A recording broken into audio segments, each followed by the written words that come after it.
Halo semua, bertemu lagi dengan Cece di mata pelajaran simulasi digital. Hari ini kita akan membahas bab ketiga, yaitu format dokumen pengolah kata. Nah, pengolah kata di sini kita menggunakan aplikasi Microsoft Word.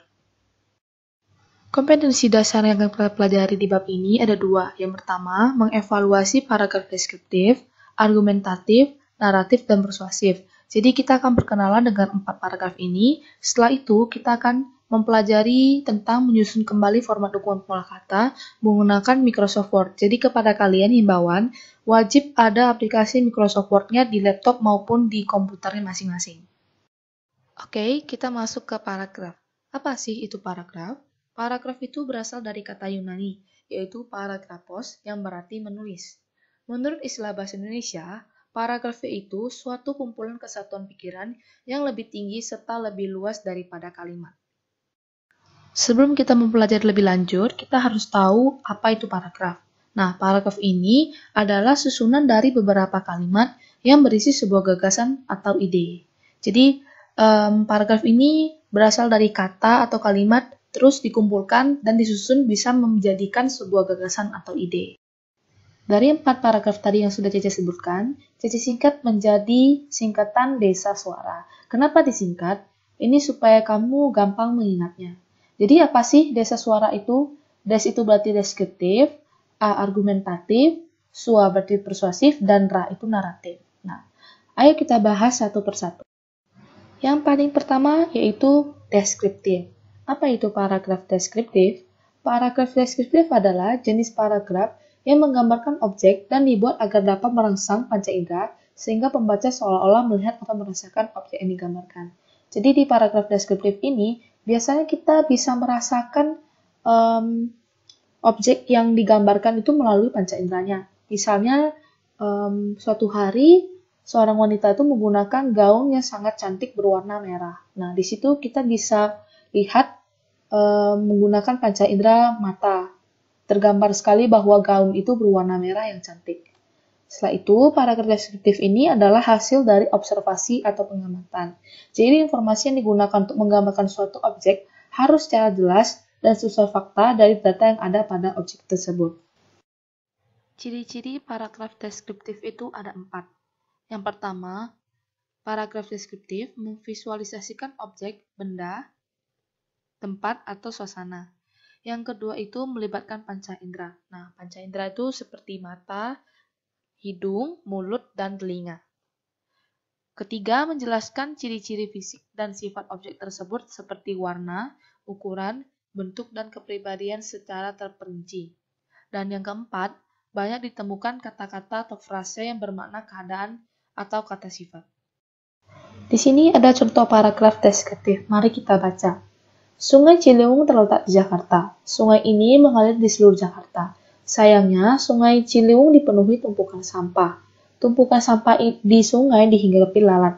Lalat-lalat itu selalu berterbangan ke perumahan warga dan membawa berbagai macam penyakit. Selain itu, tumpukan sampah juga menyebabkan bau yang sangat menyengat. Sungguh pemandangan yang sangat menyedihkan. Nah, di sini sangat terbukti bahwa paragraf deskriptif ini dari mana? Dari panca indera yang ditonjolkan. Contohnya, mulai dari tumpukan sampah di sungai dihinggapi lalat. Lalat-lalat itu selalu berterbangan ke perumahan warga. Dan juga di bagian selain itu, tumpukan sampah juga menyebabkan bau yang sangat menyengat. Yang dimana di situ ada panca indera hidung ya, karena ada bau yang sangat menyengat. Sungguh pemandangan yang sangat menyedihkan. Yang dimana di situ juga menggunakan panca indera mata. Yang kedua, argumentatif. Paragraf argumentatif ini adalah paragraf yang gagasan utamanya dikembangkan dengan cara menjabarkan pendapat, ulasan, bahasan, atau ide pribadi dari penulis. Cara membuat paragraf argumentatif ini dengan menghimpun pendapat, sikap yang disertai dengan alasan, contoh dan bukti yang meyakinkan sehingga pembaca akan membenarkan gagasan pokok yang dibawanya. Tujuan paragraf argumentatif ini adalah membuat pembaca yakin serta terpengaruh agar memiliki pendapat yang sama dengan penulis. Agar tujuan tersebut tercapai, teks argumentatif harus menyertakan fakta yang aktual, seperti data, hasil penelitian, teori dari ahli, dan contohnya. Nah, biasanya paragraf argumentatif ini itu berasal dari orang yang berkompeten dalam bidangnya atau ahlinya. Jadi contohnya, kalau misal kamu baca artikel tentang kesehatan, biasanya orang-orang yang dilibatkan dalam artikel tersebut bukan sembarang orang. Misalnya di artikel kesehatan akan digunakan atau dipakai pendapatnya itu berasal dari dokter atau profesor-profesor yang sudah di bidangnya. Karena datanya harus akurat dan juga berasal dari hasil penelitian yang tepat, fakta ya. Lanjut, ciri-ciri paragraf argumentatif. Yang pertama, berisi pendapat, pandangan, atau keyakinan penulis terhadap suatu permasalahan. Yang kedua, yaitu memiliki data yang faktual dan dapat digunakan untuk meyakinkan para pembaca. Yang ketiga, menjabarkan suatu permasalahan dengan cara menganalisis dan menganalogikan. Dan yang terakhir, diakhiri dengan suatu kesimpulan berupa pendapat yang lebih luas, bukan merupakan penegasan kembali dari topik utamanya. Oke, di sini ada contoh paragraf argumentatif. Mari kita baca bersama-sama. Jumlah kecelakaan di Jawa Barat tahun ini melonjak naik dengan tajam, bahkan lebih parah dari tahun lalu. Menurut data yang telah dikeluarkan oleh pihak kepolisian, tahun lalu jumlah kasus kecelakaan Jawa Barat hanya mencapai 4.000 kasus. Bila dibandingkan dengan tahun ini yang sudah melampaui angka 4.000, dapat dipastikan akan semakin bertambah dan lebih banyak dari tahun lalu. Melonjaknya kecelakaan disebabkan oleh bertambahnya jumlah penduduk yang menggunakan kendaraan bermotor. Nah, jadi dari contoh paragraf ini sangat terbukti bahwa ini adalah paragraf argumentatif karena buktinya ini dari data yang dikeluarkan oleh pihak kepolisian, di mana kepolisian ini adalah orang yang ahli di bidangnya dan sudah menangani kasus-kasus yang telah terjadi. Oke, selanjutnya kita akan membahas paragraf persuasif. Nah, paragraf persuasif ini merupakan paragraf yang berupa ajakan kepada para pembaca agar melakukan atau mengikuti apa yang diungkapkan si penulis. Paragraf persuasif banyak dipakai oleh media, produsen produk, atau keperluan tertentu. Karena teks persuasif ini merupakan cara yang paling efektif untuk mempengaruhi pembacanya. Nah, kenapa banyak digunakan oleh media atau produsen produk? Karena di sini sifatnya mengajak. Seperti kalau kita membaca berita, itu ada yang mengajak pembacanya untuk mempercayai dari berita tersebut. Atau kalau produsen produk ini, kebanyakan iklan-iklan di majalah ataupun di TV. Nah, di sini ada juga ciri-ciri paragraf persuasif. Yang pertama, dikarenakan tujuan utamanya untuk mempengaruhi pembaca, paragraf persuasif memiliki alasan-alasan yang kuat. Yang kedua, paragraf meyakinkan pembaca untuk melakukan atau mempercayai yang ditulis oleh penulis. Jadi di sini dari poin yang pertama itu paragraf persuasif ini memiliki alasan-alasan yang kuat. Jadi di situ biasanya ditambahkan fakta-fakta. Yang kedua, paragraf meyakinkan pembaca untuk melakukan atau mempercayai yang ditulis oleh penulis. Jadi di sini si penulis ini membuat sesuatu yang membuat si pembaca itu sangat yakin hingga mempercayai apa yang ditulis oleh si penulis. Yang ketiga, paragraf persuasif yang menggunakan kata-kata ajakan seperti ayo, mari, dan lakukanlah. Contohnya, ayo kita melakukan reboisasi bersama-sama. Mari kita giatkan kerja bakti di perumahan dan sebagainya macamnya. Jadi, ayo, mari, dan lakukanlah ini merupakan kata kunci atau yang dimana itu adalah ciri khas dari persuasif. Yang keempat, paragraf persuasif biasanya menghindari konflik agar kepercayaan pembaca tidak hilang supaya kesepakatan antara penulis dan pembaca tercapai. Oke, di sini ada contoh teks persuasif. Mari kita baca bersama-sama. Dewasa ini banyak sekali penyakit baru yang bermunculan. Hal ini dikarenakan berkurangnya sistem imun dalam tubuh kita.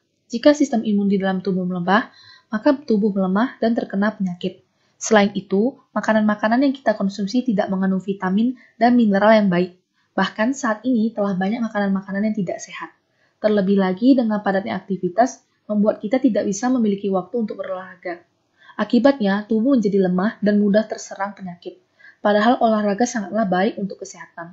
Oleh karena itu, marilah kita menerapkan pola hidup yang sehat agar kita tidak mudah sakit dengan cara mengkonsumsi makanan yang sehat dan berolahraga yang rutin. Oke, di sini teks persuasifnya bisa kita temukan kata kuncinya yaitu marilah. Yang di sini ya, marilah kita menerapkan pola hidup sehat agar tidak mudah sakit. Nah, di sini sangat menunjukkan bahwa ini adalah teks persuasif. Nah, teks persuasif ini biasanya mengajak atau membuat para pembacanya itu ingin mengikuti atau menyetujui dari teks yang telah dipaparkan. Nah, di sini bisa kita lihat artikel ini mengenai tentang pentingnya olahraga dan mengkonsumsi makanan yang sehat. Jadi, di akhir ini, marilah kita menerapkan pola hidup sehat agar kita tidak mudah sakit dengan cara mengkonsumsi makanan yang sehat dan berolahraga yang rutin. Di sini penulis ini ingin membuat si pembaca untuk menerapkan pola hidup sehat dengan cara mengkonsumsi makanan yang sehat dan juga berolahraga yang rutin. Dan yang terakhir yaitu paragraf naratif. Nah, paragraf naratif ini merupakan teks yang menceritakan suatu kejadian atau peristiwa berdasarkan urutan waktu sehingga pembaca bisa merasakan kejadian tersebut. Paragraf naratif merupakan suatu bentuk wacana yang berusaha menggambarkan suatu peristiwa dalam urutan dan kurun waktu tertentu dengan sejelas-jelasnya kepada para pembaca. Teks naratif ini dapat berupa fiksi seperti cerpen dan novel. Dalam teks naratif terdapat alur cerita, tokoh, setting, dan konflik. Teks naratif tidak memiliki kalimat utama. Nah, jadi paragraf naratif ini ada ciri-cirinya juga. Yang pertama, terdapat tokoh, tempat, waktu, dan suasana yang diceritakan. Yang kedua, mementingkan urutan waktu maupun urutan peristiwa. Dan yang ketiga, tidak hanya terdapat pada fiksi, tetapi terdapat juga dalam tulisan non-fiksi.